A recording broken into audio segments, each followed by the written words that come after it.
All right, what's up, guys? Welcome back to another episode of the Living the Dream podcast. Today on the show, we have Dr. Joseph Garcia, who is the grandfather of baby sign language. Doctor, how you doing? I'm just doing fine. Just real Happy quick, to be here. what do you want me to call you? Joseph, Joe, Mr. Joseph is Garcia? fine. Yeah. Joseph. All right, there we go. Well, Joseph, we like to jump right in. So if you could start with telling us a little bit about yourself and what you'd like to do for fun, that'd be great.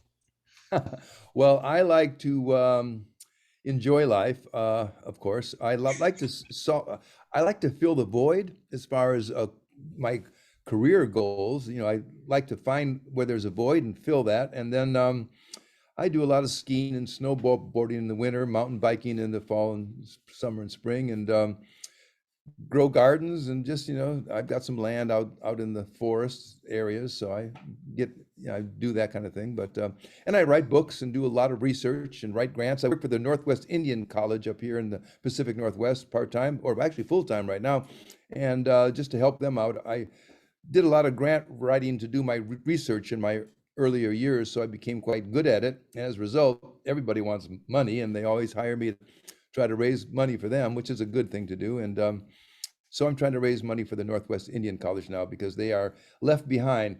Traditional black colleges get a lot of funding, but Native American colleges and tribal colleges don't. So they are below the line of where they should be. So I try to do that. I love it. Well, tell us about your motivation and what gets you up and keeps you going in everyday life. Oh gosh, well, just I think if you want to get real deep, real quick, I was adopted, so I've got this desire to satisfy everyone all the time. Because when you are given up in a way, you always feel like, what did I do wrong or what's wrong? But what I try to do is please people all the time, and by pleasing them, um, I tend to, like I said, find a void and fill it. So earlier in life, I became a sign language interpreter, and I used to, do a lot of sign. I taught sign language at a few colleges and universities, and so one day I decided, you know what? I bet you I saw a lot of babies of deaf parents signing when they were like a year old, full sentences. I thought, why don't hearing people do that? And the reason they don't do that is because they also always see sign language as a sign of a disability rather than one of an ability. And so I decided to see what the capacity of young children were to communicate in signs before they could talk. So I did some research on early childhood development, cognitive development, and that type of thing, and found out that if they're given the right stimulus and the right program, children can clearly communicate many, many thoughts and ideas long before they can speak or articulate the various global languages. So I did further research and found out that cultural imprint time of the first 3 years of life are so critical to a child's development. It sort of sets the stage for how they're going to approach the world. And I found out when they have communication, they tend to direct the world rather than having the world happen to them. So they use their communication to sort of engage their environment, engage their caregivers, and it gives them an empowerment that carries them for the rest of their life. I think what it does is it gives them the idea that they can kind of control or at least influence their environment through their communication. And that's a very important aspect of life. Yeah, no, absolutely. That is awesome. Actually, I love that. And so, what is the thing that allows children, small children, to communicate through sign language before they can speak? Is it that our vocal cords don't develop, or tell us a little bit about that? Yeah, the vocal mechanism doesn't develop until about 18 to 20 months. You get, first of all, what they call uh, single syllabic words like ma, pa, ba, da, until they get to point where they can articulate more consonants and more vowels in the various global languages. But during that time, their mind understands the world around them. They just can't really engage it because they have no modality with which to express themselves. But once you, like, for example, the sign for milk is just squeezing your hand like this. Well, while the mom's nursing, if she signs milk every time she nurses, eventually she's going to see the baby laying there nursing and maybe even unconsciously doing the sign because they see it every time that they nurse. Eventually, one of these days, they're hungry. They look up at mom. They remember that mom does this every time she nurses them. They reach up and do this, and boom, they get fed. And from that point on, they realize, hey, I can or engage and control my environment through my own resources. As a result, it changes their whole mindset from letting life happen to them to making life happen. And that's an incredible change in their attitude and the way they approach life from that point on. In fact, I've had many parents tell me who've had two children, one who didn't sign and one who did. The baby who signs is much more motivated to engage life and get out there and be progressive with their attitudes, whereas people who don't sign are a little more passive, waiting life to happen to them rather than making life happen. So I stumbled onto this thing by just hanging around with deaf people and seeing their young babies communicate in full sentences long before hearing babies would even attempt to say a word. So as a result, they all start to speak about the same time, but children who sign have more to say when they do start speaking. They're not just now playing with language for the first time. They've already had language. They're just making a transition from gestural language to spoken language. So inside their head during that cultural imprinting time, they're learning how to associate various activities or objects with the gestures. As a result, they can use the gestures to talk about those activities or experiences. And we've had many parents tell me that they'll be sitting there with their child. Let's say that they went outside and saw a bird. There's a sign for bird is like this. And the baby will be sitting there and all of a sudden look up at mom and start signing bird. And what they're doing is remembering an experience where a bird, let's say, landed on the on something very close to them, and they saw it and made an impact on them. So later on the day, they're sitting with their mom or dad, and they sign bird. And what they want to do is talk about that shared experience they had earlier in the day. But the important thing about that is that they can express their ideas and thoughts, just like the idea for pain, hurt. You put two little fingers together, headache, earache, sore throat. They can tell their mom exactly what happened. Funny quick story. Doctor in New York City emails me and says, a mom came in the other day and said, my child has an earache. She says, well, how do you know? She says, well, my baby told me. And the doctor's thinking, this woman's a loon, what do you mean she told you? She says, yeah, she used sign language and put her little pain sign up by her ear. Sure enough, he checked the baby's ear and he had a slight infection in the ear. So from that point on, the doctor ordered all of my baby sign books and gave them to every new mom that came into his office. He said, this is amazing to be able to have a baby that young tell me exactly what's wrong with them is groundbreaking. It's just fun. It's just phenomenal. So, and that's just one tiny example of how signs really help a baby become empowered with communication to make a change in their life. Yeah. Yeah, absolutely. I love that. I will say, I'm sure a lot of people listening right now are feeling a bit skeptical about the fact that um, learning sign language, like, 12, 16 months around that time, sets the stage for you to be a more outgoing person for the rest of your life. Can you elaborate Well, on that a bit? again, I've got children who've done it and they're amazing. I've heard thousands of parents tell me the same thing. So it's not just me and my own family. I've heard this countless times of parents telling me that these babies who sign have a much more, I wouldn't say aggressive, but they just engage life in a more motivated fashion because early during, again, this is an important concept, cultural imprinting, the first 3 years of life puts your fight or flight reactions to things. It gives you who you can trust, who you can look to for guidance, who you should stay away from. All that stuff is learned in those first 3 years. And to have communication in those first 2 years is amazing. It just sets the stage for just further development. Also, it reduces tantrums. When a baby cries but can tell you what's wrong and you can empathize with them and relate to their issue and communicate with them about that, it reduces the tantrums, reduces all of the frustration between a parent and a child, and gives more time for developmental activities, of course. I love that. I love that. I think my girlfriend's going to love this podcast. Oh, wait till they see my website and see all these babies signing away. It's just like we've recorded a few. My grandson is the star of one of them. He's just on a whole bunch of stuff because he learned about, I don't know, 200 and some signs before he could say his first word. And he could tell us to be careful with a sharp knife and all kinds. Don't touch that, it's too hot. And just all kinds of things that that were way beyond most children because they didn't have language with which to analyze. When you think in words.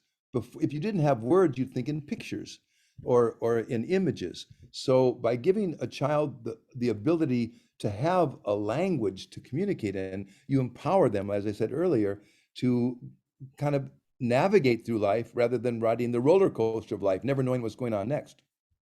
Gotcha. I love it. Well, honestly, I wasn't even skeptical. I was just addressing it for the people who might be. I love it. Well, there's one other thing too. After I did a lot of baby research, then I started looking at young children, preschool children, and when my children became preschool, and I looked at the stress and expectations put on children to learn to read, and then I came up with a wonderful game-like activity using finger spelling to have children finger spell letters, put the letters into words, and then read from there. And I gave it to a bunch of preschools and kindergartens, and the teachers say, "You won't believe this. During recess, they go out on the playground and they sit across from each other and fingerspell words back and forth." And in my fingerspelling book, we have all of the focus or the words that children are supposed to be competent in by the time they get to second grade. We have kids in kindergarten who can spell those words already because they play in this game-like activity using fingerspelling. And it's just kids love to manipulate their hands and do different things when they get in preschool. And I think this is going to be as remarkable as the baby sign language thing to help children learn to read is my finger spelling program. It's a lot of fun too, and the book is incredibly illustrated by one of the most wonderful artists I've ever met in my life. I love it. Awesome. Well, tell us a bit more about your dreams, your goals, and your vision for your life and your research. Well, I've got more of a past than a present, and excuse me, more of a past than a future, I should say. I'm a little older now, in my 70s, but like I said, I still ski and snowboard and mountain bike and do things and try to stay in shape and get out there and do things. But my goal is again to fill the void. I've created a complete comprehensive course in American Sign Language for the healthcare industry. It's a diagnostic course for the medical professions. I've got a medical background also, so I put this whole course together so that healthcare providers can communicate directly with deaf patients and find out what's wrong with them and administer, the correct procedures. So my goal again is to fill the void, making people happy and just advancing the human condition. That is my goal. I love And I it. also work at Northwest Indian College here in the Northwest, so I'm trying to advance that goal too. I would have guessed you were like early 60s, late 50s. Well, like I said, I stay in shape. I work out. I work out meaning I do things. I've got 6 acres of forest that I have to take care of. I got a garden and a vineyard. I work out there. And if you stay active, and my mother, and I have to praise her, she died at 99. She was busy one day and dead the next.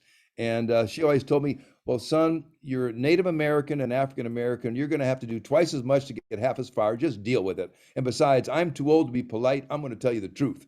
I Yeah, thought that was some great advice, boy, I tell you. So, um, yeah, I follow in her footsteps. She was busy every day and worked and did things every day, and she lived to be 99. So, and healthy and sharp at 99 too. So, her eyesight wasn't so good, and her hearing was not so as good as it should be. But she was still active and busy. So I think that's the key to success: is eat good food, stay healthy, and stay busy. Stay engaged. I love it. There we go. Simple life advice, but so Well, it profound. works for me. Yeah, I don't, it may not work for other people, but it works for me. Awesome. Well, if there are one or two people you can meet right now, and this could be a specific person or a type of person, they would help you take the next step towards filling that void and advancing the human condition. Who would they be and how would they help? I would like to get someone who's got a platform who really, for example, Oprah Winfrey. She has a large platform around the world. And if she would get behind something like this and put the word out, it would help more people benefit from the research and work that I've done in my life. That's all I really have to look forward to is making people happy and advance the human condition through the work I've done. And I need to get that word out. I also have I took her cousin skiing 2 years ago and hoping that he would get a word to her to say, "Hey, let's talk to Joseph and see what he's got going." But I haven't done that. And the other person, he said two people. Um, well, my sister-in-law is good friends with Hugh Jackman, and I was maybe get him again. These people have platforms that can put the word out. I'm a little guy living out on 6 acres out in the forest in Washington State, in the backwoods. So I don't have much of a platform, So to get the word out is the important part. And things like this, like your podcast, when you start to spread the word about new discoveries, innovations, those type of things, that's what satisfies me, is to be able to get that word out. What good is all the good research and all the good work people do if it sits on a shelf somewhere? It has to get out there and be used by people for it to be effective and to advance the human condition, of course. There we go. I love it. Awesome. So people with a platform, Oprah Winfrey and Hugh Jackman, if you guys are listening to this and you happen to know them or have a connection to them, let's introduce them to Joseph and change There you go. lives around the world. What's the most important one or two things that everyday people can do to really help you get done what you Well, want? okay, this is one thing my father told me. He says, son, every time you get up in the morning, do the thing you don't want to do most first. Mm, Get it out of the way. Do the hardest thing, the most difficult thing, the thing that you look least forward to doing, get it done first. Then the rest of the day will cruise right on by. And so I've been trying to do that. The thing I don't want to do most in the morning, I do that first and get it out of the way. And then I think the rest of my day tends to kind of zoom by in a way that's a little more palatable than having that stress of waiting to do that thing that you've been putting off or don't want to do. And I think that stress slows down the creativity and the way that you go about approaching different tasks and things. So that's the one thing that I do myself is to be honest, be straight with people, and to do the one thing you don't want to do first. there we go. Well, awesome. Now we're going to jump into our thriving three. The first question is, what's your favorite book, movie, or podcast? Pick one. Oh, well, your podcast, of course, is the finest. Right Anyway. answer. Movie, well, I'll tell you what, I'm a grant writer for the Northwest Indian College. So all I do all day long is read all day long, read uh, RFPs, which are requests for proposals, federal regulations. And then I write grant proposals, which is a lot of writing all the time. But most of it's for innovative educational programs, which means I've got to read theory and resources and references to what are the best practices for teaching people, especially indigenous people, ways to connect with them and make them successful in their matriculation in school. So I do a lot of reading there. Movies, I love Groundhog Day. I think that was one of the greatest films ever because it was actually it was taken from Rod Serling idea of the Twilight Zone long ago, someone waking up the same day again and again, but they took it to a much different level, of course. And I also, Being There is my favorite film of all time with Peter Sellers, I think it was. Being There, it's a great film. There we go. Love it. And what's one way you like to take care of yourself? Oh, eat good food and stay active, and stay relevant, contribute to society. That keeps me going. When you do something good for people and they feel it, you don't need to take recognition for it, but just do good for people. That fills my soul with a lot of goodness, and that keeps me going and motivated also. Just doing for others. There we go. There we go. And what is one action step that you can take right now to either meet Oprah, meet Hugh, or meet other people with platforms to really spread your message? I'd probably go on your podcast. There we go. Taking the action. That's right. And I'm doing it right now. I love it. I love it. And I don't do a lot of podcasts, by the way. I'm very selective. I don't want to be a snake oil salesman. You know what I mean? It's you want to be true to your profession, and there's got to be a certain level of how would you say honor within what's going on. So if there's an honorable podcast, then I'll consider it. But there's been a lot of people reaching out to me that just want the grandfather of baby sign language on their podcast. But if they don't have a real contributing podcast, then I stay away from it. There we go. Well, I appreciate that. Thank you. Sure. Awesome. Well, I got two more questions for you. Sure. The first question is about consistency. I want you to tell us a little bit about the power of consistency in your life, maybe in the lives of small children too, because you have expertise there, but also tell us about how people who are struggling with consistency can become more consistent in their life. Well, when I struggled with that, and I'll have to confess that I was like any other baby boomer. I went through the 70s and I listened to a lot of, good soul music and used to dance a lot and a lot of little bit of marijuana from time to time when I was younger, but I kind of had to get away from that. But that was a long time ago. And but the point is that we all have challenges every day. And what I found I had to do was make a short schedule, a list of things that I wanted to get done each day. And I would, I guess, again, take the worst thing and do it first, or the hardest thing and do it first, and then go down the list and get baby steps every day. If you take baby steps towards your goals every day, it keeps you motivated. It gives you that sense of accomplishment that keeps you going for those baby steps each time. It's when you see something that's so formidable that you are hesitant to get started. That's what holds people back, I think. If they just take baby steps each day towards their goal, they will eventually start feeling more and more accomplished, more confidence in their own abilities to succeed, and that will help keep them motivated to go forward, I believe. At least that it works for me, is to make a little schedule of 2 or 3 things that I want to accomplish today, baby steps towards my goal.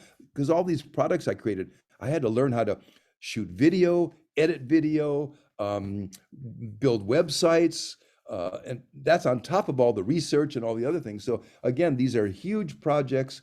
My medical sign language course was a 10-year project. So you're talking about baby steps every day to get it all completed. But if you do little steps every day, it eventually builds and builds until you're taking giant steps every day, but it takes the baby steps to get to the giant steps sometimes. Yeah, absolutely. I love that. And I bet a lot of people, especially a lot of young people like myself, are thinking baby steps. I don't have time for baby steps. I want it Yeah. now. So how do you deal with that delayed gratification versus immediate gratification? Well, okay. You're young, you say, okay? When you get 70 years old, now right now you're looking at 70, you're looking at a walker kind of with the old gray hair barely making it down the sidewalk. That's what I thought. I jump off cliffs on my skis and snowboard yet. And those movies you see with guys doing that, that's me. So you are as old as you think you are, but you do go through life just like you know what you know now. Can you imagine you going back to junior high school and knowing what you know now, how that experience would be different with the summation of everything you have now? Well, now think of me at 72, and I'm looking back at you young people saying, you know, the only people on this planet who really respect their elders are the indigenous people, because they know that the elders carry the history and the knowledge that they need to be successful. I didn't get this healthy, this old, because I didn't follow advice from those who came before me. I stand on the shoulders of those who came before. As a result, that's how I can see so far. So if I were to do it all over again, I would listen more to my mother and father. And one other thing too, yeah, I've been a magician for 50 years. I just doing magic shows for little kids and stuff. It was part of my mystique to help get along with young children. So I learned a bunch of magic tricks and did a little magic shows. But the thing that kept with me was my father told me, he says, when you go up to, I used to do shows at what they call the pioneer homes up in Alaska, all the retirement homes up there. And my dad says, well, when you go up there to do those shows, ask these old people, what would they do different if they could redo their whole life again, and listen carefully to what they say. And so I did that. And I got a resounding consistency with the answers I got. They said, don't put off anything. If you have a dream, a goal, or an idea, go after it. Don't wait. Don't put it off. Go after it now, because all of a sudden you're going to find yourself at a certain age where it's going to be too late to do some of those things. And you haven't taken your baby steps to get there that turn into regular steps into giant steps if you don't start somewhere. So don't put it off. Keep going towards your goals, even if it's just little steps each day. I love it. There we go. For all those out there listening that are maybe struggling with that delayed gratification versus immediate gratification, just start taking the baby steps. Let's listen to the people who know better than us. Not better, just have been there before. It's like I said, go back to high school. How would you do it different? You'd have a whole different experience knowing what you know now back then. Well, I've been there. I've lived those years, And I've seen it all. I've been everything from the Rotary Club to the Army, a biker gang. I've worked in prisons. I mean, I've been a dog musher up in Alaska. If you look at my website, you'll see me with signing with chimpanzees. I've had conversations with chimpanzees in sign language. I met Jane Goodall. I mean, I've done so many wonderful things, and I hate to have that just lost, just poof when I'm gone. I want to be able to share some of that knowledge and experience so that those who come after me won't step on their toes like I had to do from time to time. They won't make the same mistakes. They won't limit themselves by their lack of enthusiasm or the lack of taking those steps. So that's what I would suggest. Yeah. There we go. Well, our last question requires a bit of pretext. So you know how there are people on the planet who really have a fixed mindset. They're not willing to accept help and they're not willing to accept change. Sometimes they'll live their whole life like that, and sometimes they'll die like that. Like Other the times, anti-vaxxers, right? Well, I'm talking to Texas now, so look out. But woo! yeah, I know. I listen. Hey, woo, I'm a doctor too, so and I've got a medical background. So you're barking up the wrong tree when you're talking that area. So, but yeah, go ahead, ask your question. Oh, that was funny. We're probably gonna get taken down for that comment, Well, I but just don't want people to get sick and die. That's all. That's all I'm worried absolutely. about. Yeah, that's all. Yeah. Absolutely. Well, and they'll have something in their life that switches into more of a growth mindset, willing to accept help, willing to accept change. In your opinion, what is the catalyst that causes that person to change? Well, unfortunately, most people aren't really motivated for change until something catastrophic happens in their life or something that really affects their long-term vision of who they are or what they want to accomplish. And I hope that they can come to some agreement with themselves before catastrophe hits, that they take action to make a change in their life if they want that change. Once you determine that a change is needed in your life through relationships or through your inactivity or through not reaching your goals or whatever motivates you to do some self-examination, I just believe as though it's important that everybody just looks internally to see what it is about them that they want to improve, change, or strengthen, and make a plan to do that. Don't just think, oh, it'll happen because I want it to happen. You have to actually make a plan. Like, you don't have to necessarily write down a list every day, but once a week or so, say, what do I want to accomplish this week? If it's not each day, and go after that.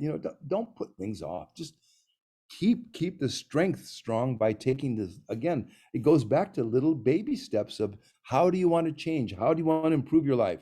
What can I do? Can I take an online course to learn something or to do something that is going to improve my life or those around me? And also improve yourself for those around you, not just for yourself. You can't think always internally. You have to look. When you raise up, you have to raise up your, what we call the circle of influence. Everybody has a circle of influence, whether it be a small circle of one or two people or a large group, like more, people with a platform, for example. But you have a circle of influence, and I suggest, you know, my dad once asked me, what makes you feel better, to open a gift or watch someone else open a gift from you? Hmm.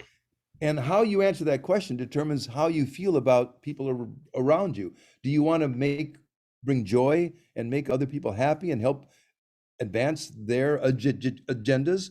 And by so doing, will you advance your own? Like I said, we only raise our status by raising the status of those around us. So give freely, and I'm talking about money. Money is a tool. Time is precious. Give your time. That's what replenishes my soul.